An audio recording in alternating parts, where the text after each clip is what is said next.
बड़े उसके जैसा दुनिया में कोई दयालु नहीं होगा मेरे शिव जैसा, बहुत बहुत। अच्छा, सबसे ज्यादा आनंद आता है ना हरतालिका तीज के दिन, तुम देख भगवान भला करे ऐसो आनंद आए। इतनी बड़ी थाली में केला के पत्ते के ऊपर बालू रेत का शंकर जी बनाए और पूरे मोहल्ले की माताएं थाली भर भर के सामान लाए और ऐसे पल्लू ले लेके माताएं ककड़ी, भुट्टा, नारियल सब शंकर जी पे, बेल पत्ती, पत्ता पत्ती, धतूरा, सारा सामान शंकर जी पे और सब सामान, और शंकर जी ऐसा दबा दबाया बैठा।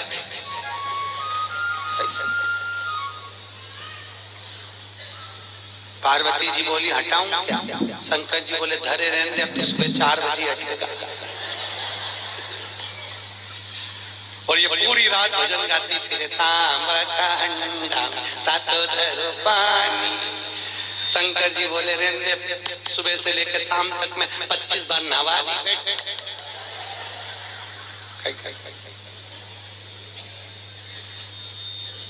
और बोलती जाए नीन आए भोला नवा के देऊंगी।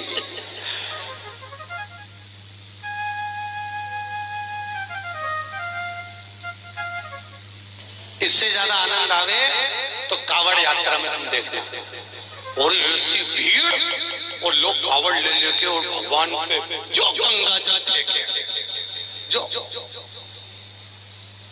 यहाँ की कावड़ तो हमने नहीं देखी कि यहाँ पर पानी कैसे चढ़ाने देते हैं, पर काशी में तो ऐसी भीड़ आती है और गंगा जल ले लेके पानी भगवान शंकर पे फेंकते हैं। और कहीं कहीं का तो गंगा जल, और पार्वती जी माँ पीछे कांच में बैठी और बैठी बैठी के भोलेनाथ जी क्या स्थिति है। शंकर भगवान बोले आन दो, अपन तो बैठे थे।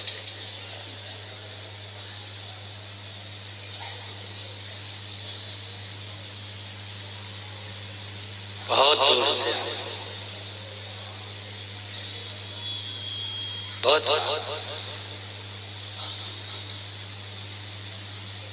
और आनंद बीतता रहे ना। हरतालिका तीज के दिन माताएं सुबह से लेकर 12:30 बजे तक बहुत अच्छी दिखती है।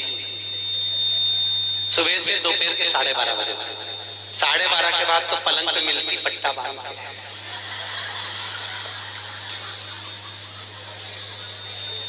फिर 4 बजे उठती, फिर जाके नहा के बाल, तो भी मुंह पे स्माइल बिल्कुल नहीं दे, बेचारी ऐसी दे जैसे मरी हरी प्यार।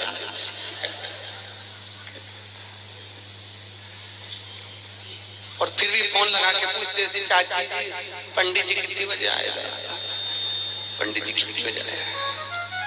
और पहली पूजन पे चाय, पहली पूजन के बाद हमने पूछा माता जी इसमें तो लिखा है कि दूध पिए तो बिल्ली बने, सोए तो अजगरी बने, बोले तो मेंढकी बने, तो तू तो चाय पी रही, किताब में चाय का नहीं लिखा। हमने फिर डबल से पढ़ी हरतालिका तीज की किताब, तो हमने देखा वास्तव में वहां चाय का नहीं लिखा। माता इतनी चतुर, जो चीज का नहीं लिखे वो निपटा जा रहा है।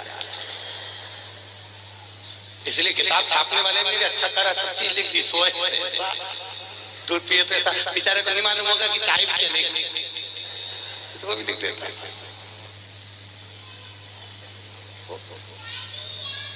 महाराज शिव करुणा सागर, उसके बराबर दुनिया में कोई करुणा नहीं कर सकता। राम जी की सेवा में तो ये भी चाहिए वो भी चाहिए, और कृष्ण की सेवा में भी ये चाहिए वो चाहिए, और शंकर की सेवा में तो पानी चढ़ाओ तो ठीक है, नहीं चढ़ाओ तो ठीक है, नहीं तो यहाँ तो शास्त्र कह रहा है मुझे कुछ भी प्रिय नहीं है। शिव कहते हैं मुझे केवल एक प्रिय है और वो सत्य प्रिय है, इसलिए सत्यम शिवम सुंदरम, मुझे सत्य प्रिय है। इसलिए जो मर जाता है उसको तोप के ले जाते हैं तो चिल्ला चिल्ला के जाते राम नाम सत्य है। दुनिया के लोग इसलिए चिल्ला के ले जाते हैं कि इसको स्वीकार कर लेना, इसी ने सत्य बोला है, हम तो यूं झूठे ला रहे हैं। हमारा काम तो इकट्ठा करके तुम्हारे यहाँ छोड़ना। असत्य नाम सत्यमय जीवन को जियो।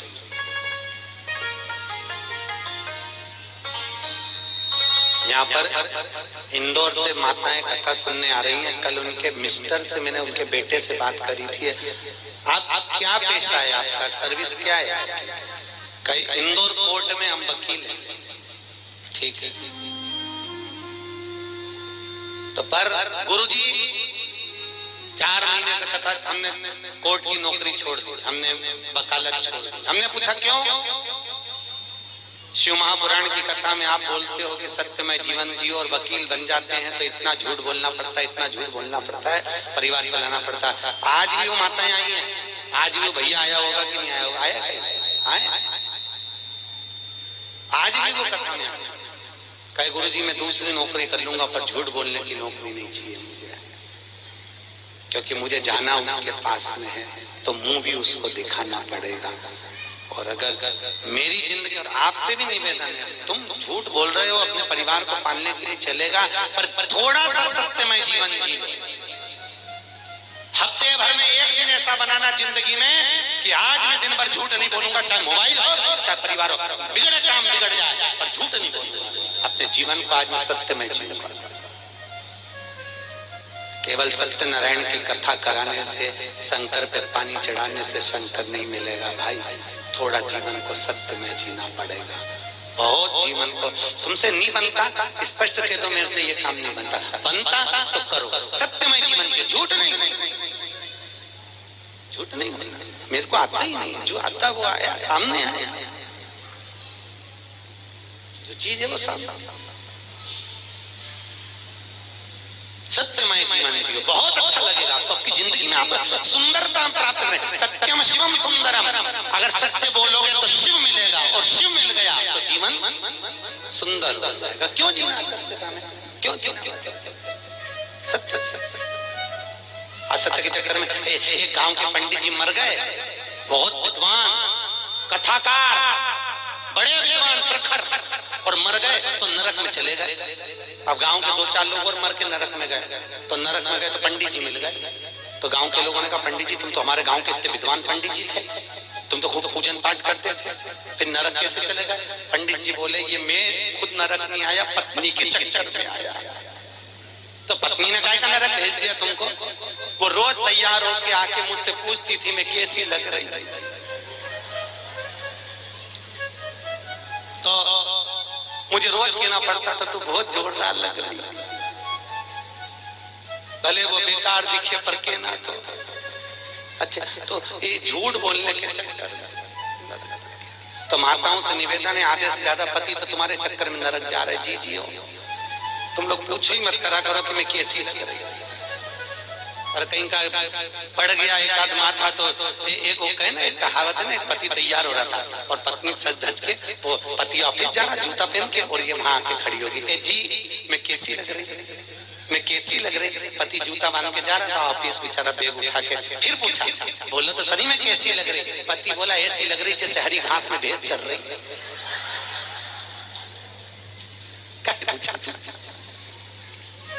पूछा ही क्यों? भगवत तत्व की शरणागति है महाराज। जीवन में थोड़ा सत्यमय जियो, सत्यम शिवम। अच्छा, बहुत कथा कह रही है, भूत भावन भूतेश्वर भोलेनाथ ने ब्रह्मा जी को श्राप दिया। देवताओं ने मिलकर ब्रह्मदेव के लिए आदर करा, भगवान शंकर की पूजन करी। भगवान शिव ने कहा नारायण ये ब्रह्मा जी का सिर कटा है, ब्रह्मा जी के कटे हुए सिर से बट वृक्ष उत्पन्न होगा। कौन सा वृक्ष?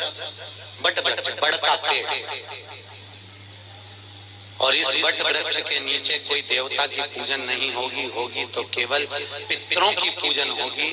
और मैंने इस ब्रह्मा के मुख को बड़ का पेड़ बनाया है, इसलिए मैं इस पेड़ के नीचे विराजमान रहूंगा। मेरा नाम वटकेश्वर महादेव रहेगा। कौन सा महादेव? वटकेश्वर। यहाँ पर भी होंगे बटकेश्वर महादेव कहीं ना कहीं। महाराज बड़केश्वर महादेव, जो घर में चिड़चिड़ापन रहता है, क्रोध रहता है, झगड़ा होता है, क्लेश मचा होता है, घर में शांति नहीं रहती, तो बड़केश्वर महादेव के मंदिर में जो जलाधारी होती है, उस जलाधारी में अपना नाम और गोत्र बोलकर बेलपत्री की डंडी को फंसाकर उसमें 1 लोटा पानी और दूध चढ़ाकर आ जाइए, घर में शांति हो जाती है, कभी क्लेश नहीं मचेगा। सोमवार की अष्टमी के दिन ये क्रम किया जाता है। कौन से दिन? जम के बोलिए। सोमवार की अष्टमी, बड़केश्वर महादेव के मंदिर में। बड़केश्वर शिव भगवान ब्रह्मा का मुख बड़का, समय आया, ब्रह्मा जी ने सृष्टि की रचना आगे बढ़ गई। भगवान विष्णु ने ब्रह्मा जी से कहा, ब्रह्मदेव सृष्टि की रचना करिए। शंकर जी से पूछा, ब्रह्मा जी ने सृष्टि कैसी रचना है? भगवान भोलेनाथ ने अपना अर्धनारेश्वर स्वरूप का दर्शन दिया। आधा पुरुष आधा स्त्री, आधा शिव आधा पार्वती के रूप में भगवान दर्शन दिए और कहा, इस रूप को ब्रह्मा जी देख लो और ऐसी सृष्टि की रचना कर दो। आधे पुरुष आधे स्त्री बना दो। ब्रह्मा जी पुरुष और स्त्री का निर्माण कर रहे थे। उन्होंने कहा, शंकर जी ने कहा आधा पुरुष आधा स्त्री बना दो, तो ब्रह्मा जी ने दोनों को भेले करके बना दिया। शंकर जी और पार्वती जी का जो स्वरूप का दर्शन करा, तो पुरुष और स्त्री को दोनों को जोड़कर बना दिया। जैसे जोड़कर बनाया, तो ब्रह्मा जी ने चारों तरफ किन्नरी किन्नर उत्पन्न कर दिए। चारों तरफ किन्नरों की सृष्टि हो गई। सबसे पहली पृथ्वी पर अगर कोई सृष्टि की रचना हुई थी, तो उसके निर्माता ब्रह्मा, और ब्रह्मा ने अगर पहली सृष्टि रची थी, तो वो किन्नर की थी। किनकी सृष्टि थी? जम के बोलिए। किन्नरों की सृष्टि। चारों तरफ किन्नर किन्नर हो गए। जब किन्नर किन्नर चारों तरफ हो गए, इतने में वहीं से भगवान शंकर और भगवान विष्णु निकल कर आ रहे थे। भगवान विष्णु ने कहा, चलो प्रभु सृष्टि की रचना हो गई होगी, देख लेते हैं। भगवान नारायण शंकर जी के साथ जैसे नीचे आए, आकर देखा तो किन्नर किन्नर नजर आए। जैसे किन्नरों को देखा, इतने में भगवान विष्णु ठाका लगाकर हंस दिए। भगवान शंकर को बुरा लग गया। शंकर जी ने कहा, नारायण तुम क्यों हंस रहे हो? अरे प्रभु, ब्रह्मा जी से कहा था सृष्टि की रचना करो, आधे पुरुष आधे स्त्री बनाना, उन्होंने जोड़कर बना दिया, दोनों को पुरुष स्त्री किन्नर बन गए। शंकर भगवान बोले, गलती किससे नहीं होती? ब्रह्मा से गलती हुई है तो सबरेगा, सुधरेगा। पर ब्रह्मा जी से गलती हुई है, पर भगवान नारायण तुम इन किन्नरों पर हंसे हो,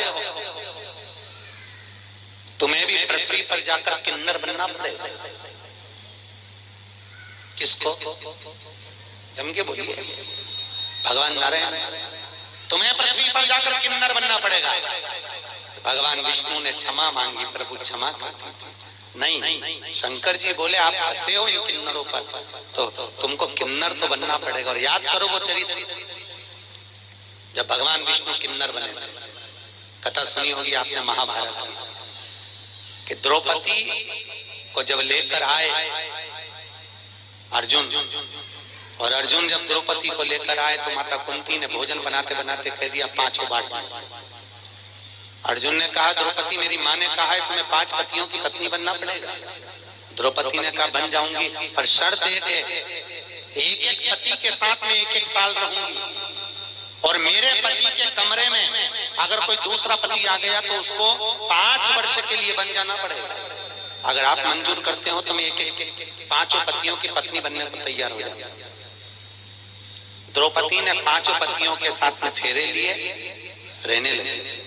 आज भीम के साथ में द्रौपदी रह रही थी, और भीम के साथ द्रौपदी रह रही, और इतने में अर्जुन के पास में एक ब्राह्मण आकर बोला, अरे महाराज मेरे बच्चे को शेर उठा कर ले गया, बचाइए मेरे बच्चे को। और इतने में अर्जुन गया, मेरा गांडीव कहाँ है? गांडीव तो भीम के कमरे में था। और अर्जुन गया और भीम के कमरे से गांडीव लेकर आ गया, और लेकर आया, बच्चे को बचा लिया। पर द्रौपदी हाथ जोड़कर खड़ी हो गई, तुम्हें 5 साल के लिए बन जाना पड़ेगा। अर्जुन 5 वर्ष के लिए बन चले गए। नागों की कन्या उलूपी के साथ में अर्जुन ने शादी कर ली। अर्जुन का एक लड़का हो गया जिसका नाम था अरावण। क्या नाम था? जम के बोलो। अरावण। क्या नाम है? अर्जुन का लड़का हो गया। अर्जुन वापिस आ गए। जब कौरव और पांडवों का युद्ध चालू हुआ, तो कुरुक्षेत्र की भूमि, युद्ध की भूमि को प्रसन्न करने के लिए चंडी को प्रसन्न करना था, और चंडी को प्रसन्न करने के लिए नियम था कि जब युद्ध प्रारंभ होगा तो दोनों तरफ से परिवार में से एक एक बलि देना पड़ेगा किसी व्यक्ति की। कौरव तो खुश हो गए, हम तो 100 भाई, एक मर गया तो 99 बच जाएंगे, पर पांडवों का क्या होगा, 5 में से एक मर गया, 4 ही बच पाएंगे। भगवान कृष्ण को नींद नहीं आ रही, बेचैनी बनी हुई है। अर्जुन से कहा, अर्जुन तुम 5 में से मैं किसी को मरता हुआ नहीं देख सकता। अर्जुन ने कहा, स्वामी किसी को तो मरना पड़ेगा, बलि तो देना है चंडी को प्रसन्न करने के लिए, परिवार कौन देगा बलि, एक मरना। अर्जुन याद कर, तू वन गया था तो तेरा लड़का हुआ था, तो जा उस लड़के को लेकर। अर्जुन गया वन में, जब तक लड़का बड़ा हो गया था रावण, उसको लेकर आ गया। रावण, हमें युद्ध में तुम्हारी जरूरत है। उसने कहा, पिताजी चिंता मत करो, मैं तुम्हारे लिए प्राण देने को तैयार हूँ, मरने को तैयार हूँ। रावण आया, भगवान द्वारकाधीश ने कहा, रावण तुम कहते हो कि मैं प्राण देने को तैयार हूँ, तुम्हारे प्राण चाहिए। रावण कहता है, युद्ध के मैदान में मैं मरने को तैयार हूँ दादा, मैं मर जाऊंगा। भगवान कृष्ण ने कहा, युद्ध के मैदान में तुमसे युद्ध नहीं लड़वाना, चंडी को प्रसन्न करने के लिए कौरव और पांडवों में से एक एक बलि जाना है। कौरव अपने भाई की बलि दे रहे हैं, तो हमको तुम्हारी बलि देना है। रावण कहता है, दादा मरने को तैयार हूं, परंतु एक दिक्कत है। क्या? अगर मैं कुंवारा मर गया तो ना तो मुझे पिंड मिलेगा, ना मुझे तर्पण मिलेगा। 16 सरात का भोजन कभी कुंवारे मरे हुए व्यक्ति को प्राप्त नहीं होता, जो कुंवारी अवस्था में मर गया। ना तो मुझे पिंड मिलेगा, ना तर्पण मिलेगा। मैं आहूत बन जाऊंगा, मैं वासुक बन जाऊंगा, मैं फिरता फिरूंगा प्रेत योनि में, मेरी मुक्ति नहीं होगी। एक काम करिए, मेरी शादी कर दो, फिर मैं मर जाऊंगा। भगवान ने कहा, अर्जुन देखो, कल इसकी बलि चढ़ना है और एक रात के लिए इसकी शादी करना है, जल्दी लड़की ढूंढो। पूरे हस्तिनापुर में लड़की ढूंढी, पर लड़की नहीं मिली। रात्रि के 11 बज गई, कन्या प्राप्त नहीं हुई। भगवान को चिंता लग गई, अगर इसका विवाह नहीं होगा तो ये मरेगा नहीं, और मरेगा नहीं तो बलि कौन की चढ़े। तो भगवान कृष्ण को याद आया कि मुझे शंकर जी ने किन्नर बनने का श्राप दिया था। शंकर भगवान के वचन को निभाने के लिए भगवान एक रात के लिए उस रावण के पत्नी बन गए। आज भी किन्नरों की शादी होती है एक घड़े से, एक रात का विवाह होता है उनका। उस घड़े का नाम रहता है आरावन। क्या नाम है? किन्नरों के पति का नाम है आरावन। उस घड़े से विवाह होता है, फिर घड़े से ही वो मांग भरते हैं, घड़े से ही मंगल सूत्र पहनते हैं। इसलिए हमारे यहाँ किन्नर मांग भी भरते हैं, मंगल सूत्र भी पहनते हैं, हाथ में चूड़ी पहनते हैं, पाँव में बिछूड़ी पहनते हैं। तो कई लोगों के मन में आता है, इनका पति कौन है? इनका पति आरावन। एक रात्रि का विवाह किया जाता है एक। और उस आरावन का विवाह भगवान द्वारकाधीश के साथ में हुआ। किन्नर भगवान को बनना पड़ा, प्राण छूटे उस आरावन के। भगवान फूट फूट कर रोए। भगवान ने ये लीला शिव जी के वचन को निभाने के लिए। किन्नर शास्त्र कहता है किसी पर मत हंसो जिंदगी में कभी। ना जाने कौन सी घड़ी, किस पल, किस जगह, किस स्थान पर हम हंस दिए और वो पूरा पूरा हो गया। ना हंसिए, अपने को प्रसन्न रहना है, अपनी जगह पर रहिए। अपने को अलमस्त रहना, अपनी जगह पर रहिए।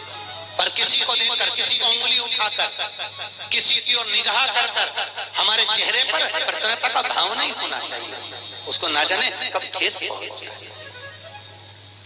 प्रसन्न बहुत।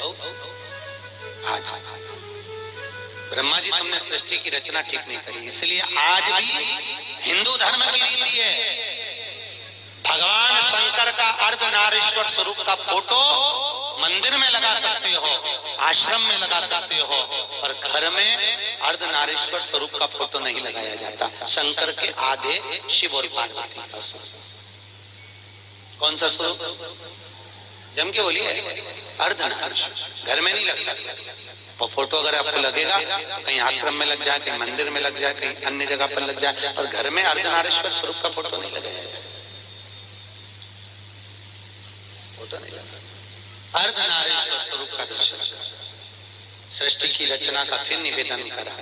ब्रह्मा जी ने अपनी जंघा से मनु और शत्रुपा को प्रकट करा, उन्हीं की सृष्टि आगे बढ़ी। उत्तानपाद परिवत कन्या देवहूति प्रसूति आहुति हुई, और कन्या प्रसूति का चरित्र वर्णन किया गया जो दक्ष प्रजापति के साथ में दिया।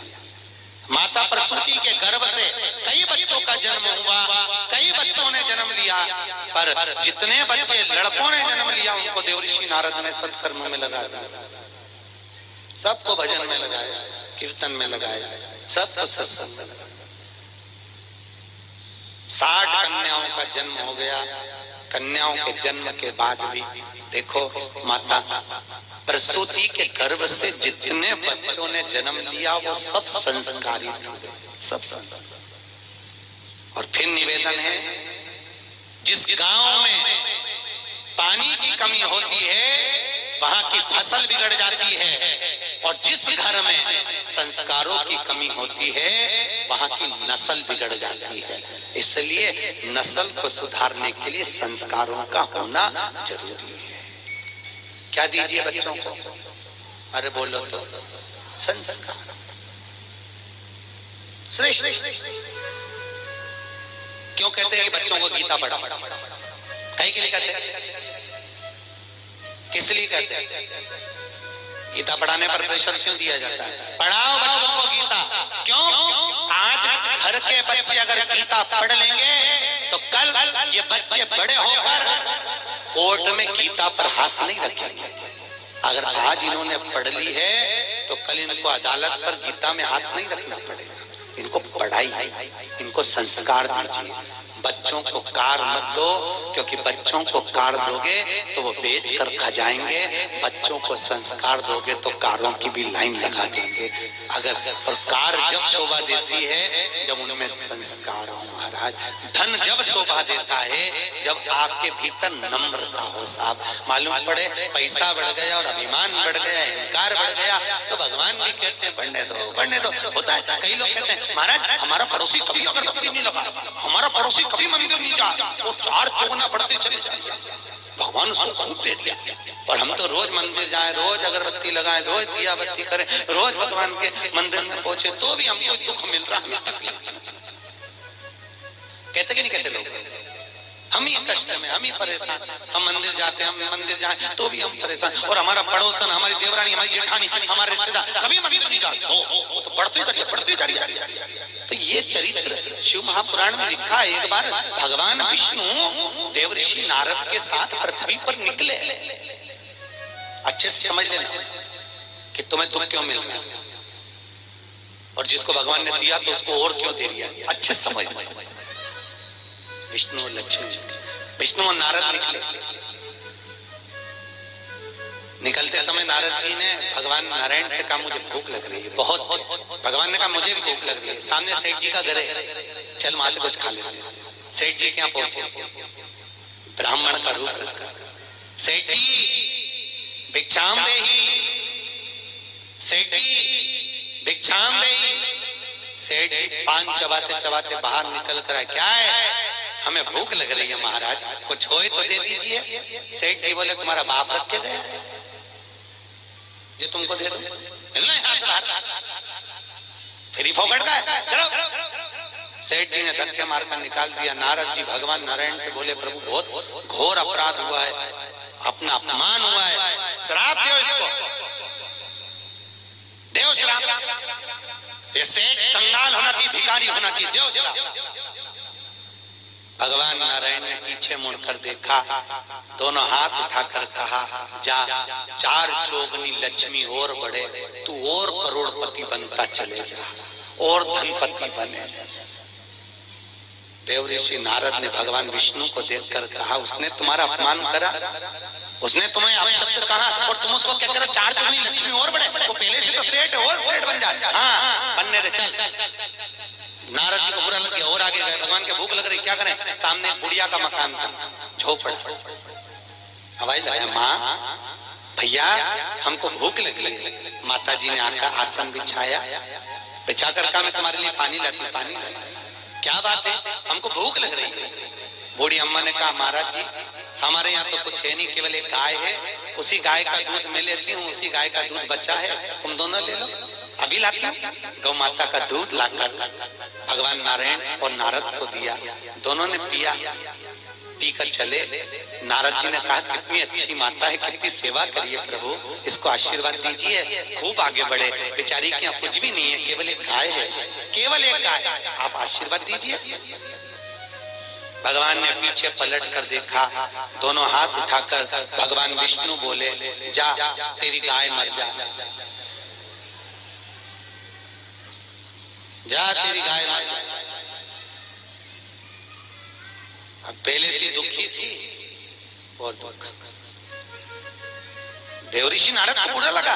नारद जी ने कहा प्रभु जिसको तुमने अपशब्द कहना था उसको अपशब्द नहीं कहा, और बेचारी बुढ़िया ने तुमको दूध पिलाया, बेचारी बुढ़िया ने तुमको पानी पिलाया, और तुम उससे कहते हो उसकी एक गाय और वो भी मर जाए, क्यों? भगवान बोले नारद तू मेरी लीला कभी नहीं समझ सकता, नारद तो मेरी लीला को नहीं समझ पाएगा। नारद ये जो बुढ़िया है ना, ये दिन रात मेरा भजन करती है, दिन रात मुझको भजती है, और अंतिम में इसके जब प्राण छूटेंगे, अगर इसकी गाय जीवित रहेगी तो इसके प्राण उसमें अटके रह जाएंगे। मेरी गाय किसके पास जाएगी, कसाई नहीं काट दे ना जाने के, तो मैं इसके मरने से पहले इसका जंजाल मिटाना चाहता हूँ, इसलिए मैंने कह दिया तेरी गाय मर जा, तुम निर्मल मन से मेरे पास मेरी होकर तो दूसरा जन्म नहीं होगा।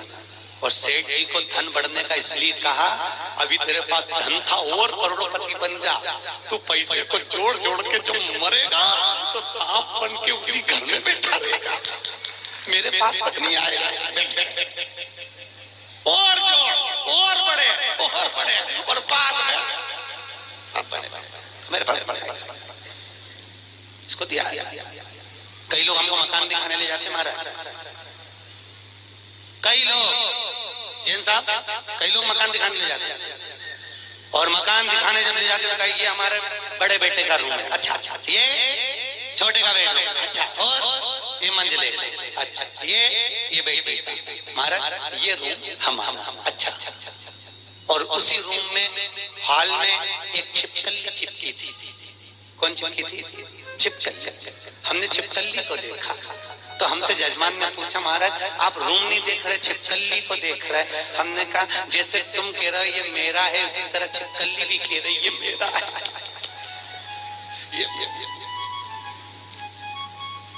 ना जाने कौन तुम्हारे परिवार का, तुम्हारे कुल का मेरा कहते कहते मर गया तो छिपकली बन के अभी भी नहीं छूट रहा, इसलिए माही चिपकी हुई है। उसको 25 बार भगा फिर आ गया, मेरा घर मेरा घर। अब बताओ आप में से कौन कौन छिपकली बनना चाहता है?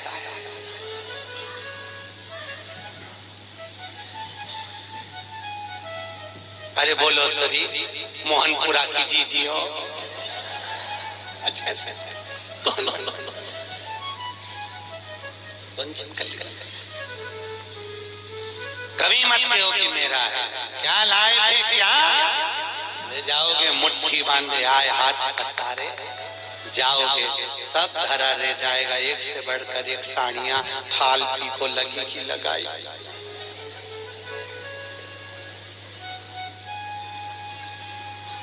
फिर जाते जाते ऊपर से याद आएगी पीली वाली तो पीली तुम्हारी पीली रह गई। और यमराज से कहोगे मुझे 3-4 दिन और जिंदा कर दे, मैं पीली पहन लूं फिर मर जाऊं।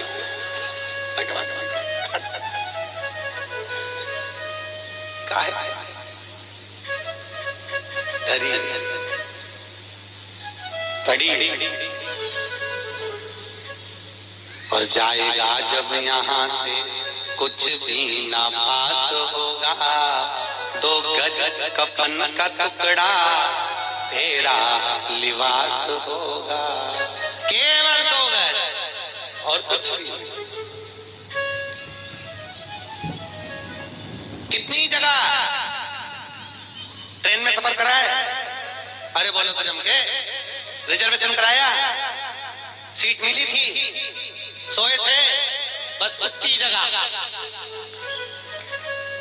जिस सीट पे सोए थे, और दूसरी की सीट पे चढ़ने की कोशिश भी मत करना, सामान फेंक देगी।